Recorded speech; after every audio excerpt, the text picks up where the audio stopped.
Hola, ¿ustedes lo conocen a Cosimo? Cosimo es un personaje de un cuento de Macedonio Fernández. A este personaje le habían extraído quirúrgicamente la capacidad de percibir el futuro.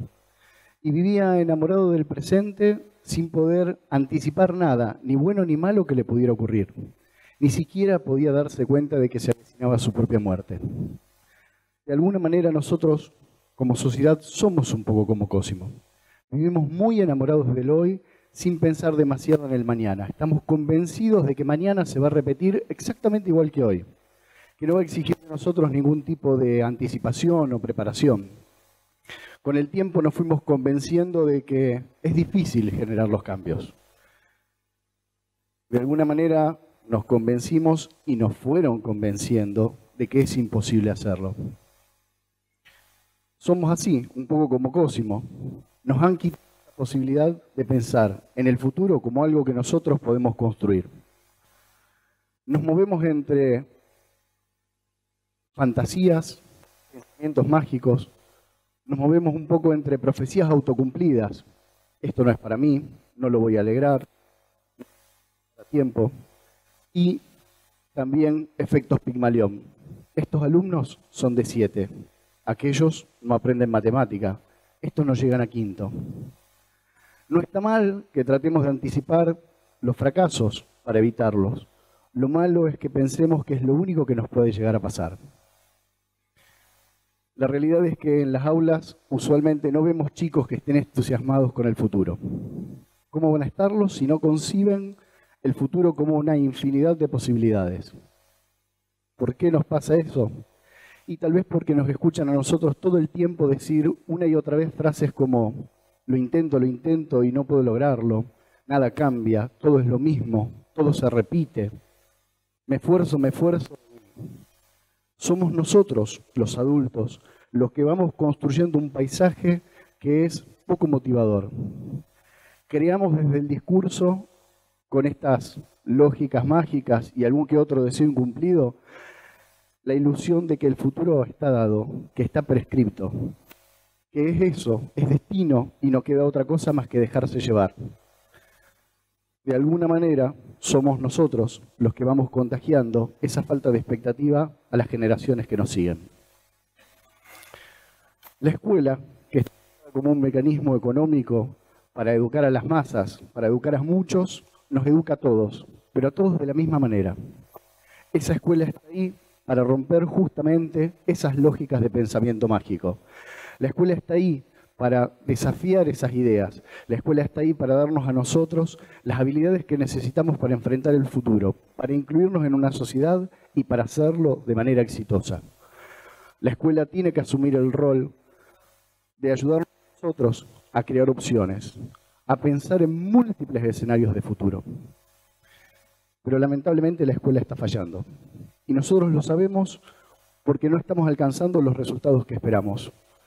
Y mientras esa escuela no estamos logrando que se cristalice un modelo nuevo.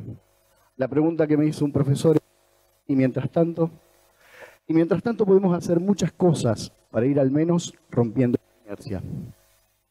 La escuela que yo hice, a mí, me ayudó a pensar en el futuro. Me preguntó qué quería ser o hacer. La escuela que yo hice me dijo que tenía que prepararme para el futuro. De hecho, me contó muy convencida cómo iba a ser ese futuro. La verdad es que cuando ese futuro se presentó no tenía nada que ver con lo que me había contado. Era mucho más heterogéneo, mucho más complejo, muchísimo más dinámico. Y si bien erró en algunas cosas, acertó en otras. Por lo menos sí me hizo pensar en que tenía que prepararme, en que tenía que empezar y que tenía que ensayar eso que yo quería hacer o hacer. Y algunas de esas cosas soy o hago ahora. La escuela falla y el futuro se repite. Y se repite porque en el presente nada estamos cambiando. Malo, pero conocido. La escuela repite modelos e incluso hace cosas que sabemos que no funcionan. Nos pasamos la mayor parte del tiempo leyendo cuando sabemos que solo el 10% de lo que leemos somos capaces de retener. Oyendo cuando solo retenemos el 20% de lo que oímos. Y memorizando una enorme cantidad de datos y hechos que no sabemos si en algún momento de la vida van a necesitar. Porque el modelo de escuela es un modelo prescriptivo. Hay cosas que en la escuela no hacemos. A los alumnos casi no les dejamos decidir absolutamente nada. Le pautamos todo y a todos le pautamos por igual. Las mismas formas, las mismas metas, los mismos caminos. Los chicos en la escuela aprenden como si aprender fuera acumular. Evaluamos más pensando en cuánto que en cómo. Esto también tiene que ver con el modelo conductista, un modelo que piensa que el otro es incapaz de y que hay que proveerle todo. La pregunta es, ¿serán capaces? De alguna manera esta escuela tiene que recrearse, de alguna manera tenemos que repensarla. Tenemos que darle al alumno y al docente otros lugares, otros roles. Nosotros tenemos que empezar a pensar cómo podemos crear esta escuela, al menos con lo que tenemos.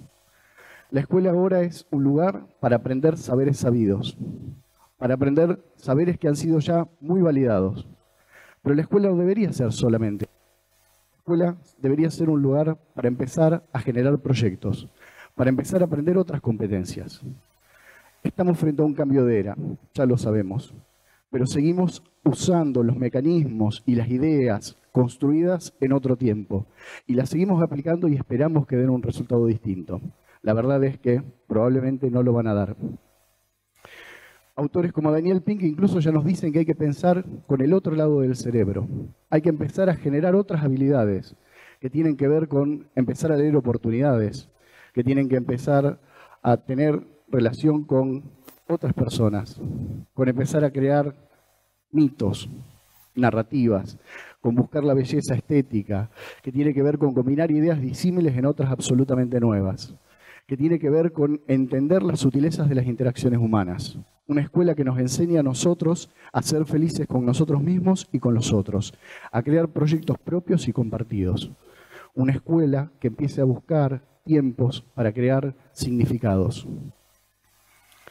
Esta escuela todavía no está, pero esta escuela no tiene un costo, no necesita una estructura, necesita solamente un cambio de miradas.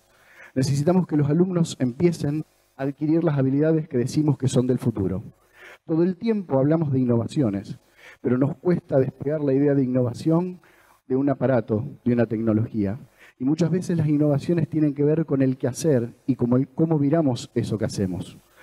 Necesitamos habilidades de futuro que tienen que ver con hacer proyectos, tomar el control de su propio porvenir, que tiene que ver con proyectar, que tienen que ver con diseñar, que tienen que ver con aprender a aprender. Esas son las habilidades que, independientemente de cuál sea el futuro que se nos presente, siempre nos van a servir. Pero la escuela repite esos modelos viejos. La escuela no está cambiando y nosotros no estamos haciendo nada para que esa escuela cambie. De alguna manera nosotros insistimos en repetir ese pasado, porque de alguna manera también es pensar que lo que nos va a vivir mañana lo vamos a hacer exactamente igual como lo vivimos hoy. De alguna manera nos resulta sencillo apegarnos a ese discurso que sostiene el sistema, pero que construimos entre todos. El discurso de que el futuro es uno solo, de que el futuro nos va a llegar, de que todos lo vamos a afrontar de la misma manera y que todos no necesitamos ningún tipo de preparación, porque si sobrevivimos hoy y mañana va a ser exactamente igual que hoy, entonces, ¿qué necesito cambiar? ¿Qué necesito aprender? ¿Para qué estaría la escuela? En algún momento del año le hago a mis alumnos siempre la misma pregunta. Les pregunto qué quieren ser, hacer o dónde quieren estar en 2 o 5 años. La mayoría no tiene una respuesta. Muchos ni siquiera son capaces de verse en un tiempo futuro. Algunos ya están convencidos que independientemente de lo que hagan, no van a cambiar eso que son o hacen. Y atribuyen a causalidades externas lo bueno y lo malo que le pasa. Pero como son externas, no tienen control sobre eso. Entonces, nada los moviliza a avanzar, a aprender, a hacer cosas distintas. Malo, pero conocido. Como Cosimo.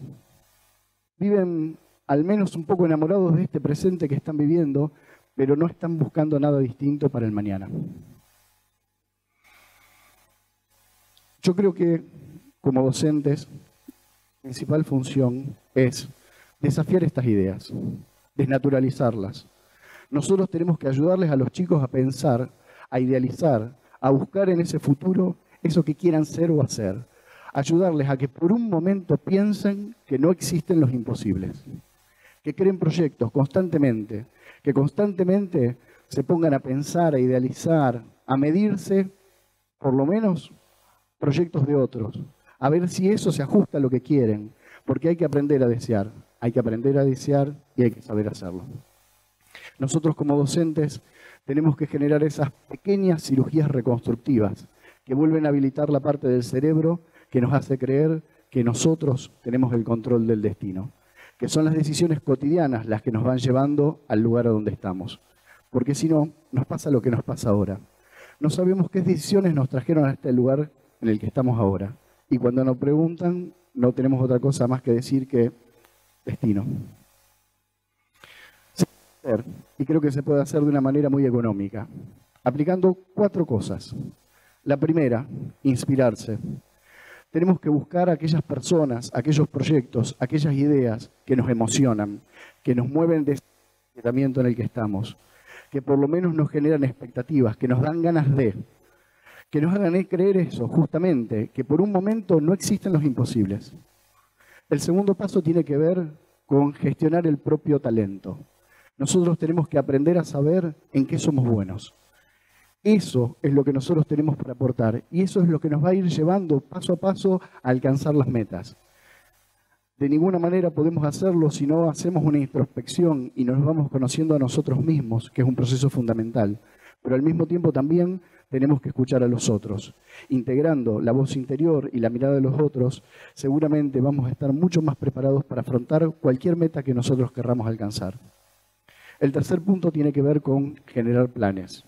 Salir de la fantasía, salir del discurso. Cuando nosotros lo presupuestamos, cuando le ponemos pasos, cuando le ponemos el valor de cada uno de los esfuerzos, recién ahí estamos en camino a lograr la meta.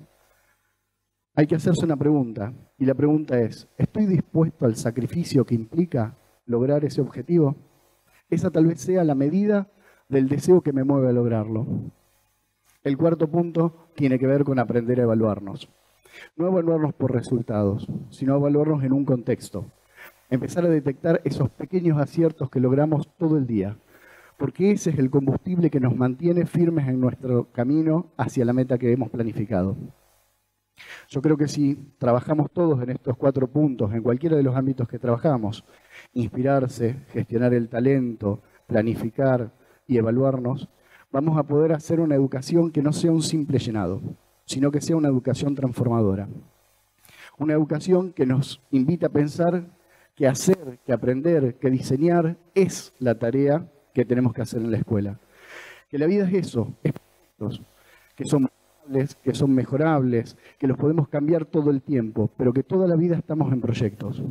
Tenemos que cambiar la mirada del alumno y hacerle pensar que una hoja en blanco no es una hoja vacía, sino una hoja llena de infinitas posibilidades. Y para cerrar, lo único que les dejo es una pregunta. Me gustaría que piensen qué quisieran ser, hacer o ser dentro de 2 o 5 años.